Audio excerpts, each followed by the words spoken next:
പാലക്കാട്, ചേലക്കര നിയമസഭാ മണ്ഡലങ്ങളിൽ ഉപതെരഞ്ഞെടുപ്പിന് തയ്യാറെടുത്ത കോൺഗ്രസ്. വൈകാതെ സ്ഥാനാർത്ഥി ചർച്ചകൾക്ക് തുടക്കമാകും. യൂത്ത് കോൺഗ്രസ് സംസ്ഥാന അധ്യക്ഷൻ രാഹുൽ മാങ്കൂട്ടത്തിൽ, KPCC ഉപാധ്യക്ഷൻ VT ബൽറാം എന്നിവരുടെ പേരുകളാണ് പാലക്കാട്ട് ഉയർന്നു കേൾക്കുന്നത്.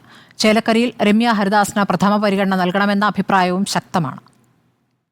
പാലക്കാട്, ചേലക്കര മണ്ഡലങ്ങളിൽ വിജയമുറപ്പിക്കാനുള്ള തന്ത്രങ്ങൾ ആവിഷ്കരിക്കുകയാണ് കോൺഗ്രസ്. ഉപതെരഞ്ഞെടുപ്പിനൊരുങ്ങാൻ ജില്ലാ നേതൃത്വത്തിന് KPCC നിർദ്ദേശം നൽകിയിട്ടുണ്ട്. ഇരു മണ്ഡലങ്ങളിലും സ്ഥാനാർത്ഥി ചർച്ചകളും സജീവം. പാലക്കാട് ഷാഫി പറമ്പിലിന് പകരക്കാരനെ കണ്ടെത്തണം. CPIM ഉരുക്കുകോട്ട എന്ന വിശേഷണമുള്ള ചേലക്കരയിലും കരുത്തനെ ഇറക്കുന്നതിനെക്കുറിച്ചാണ് ചർച്ച. അതിനിടയിൽ വയനാട്ടിൽ രാഹുൽ ഗാന്ധി ഒഴിഞ്ഞാൽ പകരക്കാരൻ ആരാകുമെന്ന ചോദ്യമുണ്ട്. പ്രിയങ്ക ഗാന്ധി സ്ഥാനാർത്ഥിയാകണമെന്ന ആവശ്യം ശക്തമാണ്. വയനാട്ടിൽ K മുരളീധരനെ സ്ഥാനാർത്ഥിയാക്കണമെന്ന ചർച്ചകൾക്ക് മുസ്ലിം ലീഗ് തുടക്കമിട്ടു. ലീഗ് നിലപാടിനെ പിന്തുണച്ച് കോഴിക്കോട് DCC അധ്യക്ഷൻ K പ്രവീൺ കുമാറും രംഗത്തെത്തി. അതൊന്നും ഇപ്പൊ പറയേണ്ട കാര്യങ്ങളില്ല. അതൊക്കെ രാഹുൽ ഗാന്ധി തന്നെ പത്രസമ്മേളനത്തിൽ പറഞ്ഞുണ്ടോ.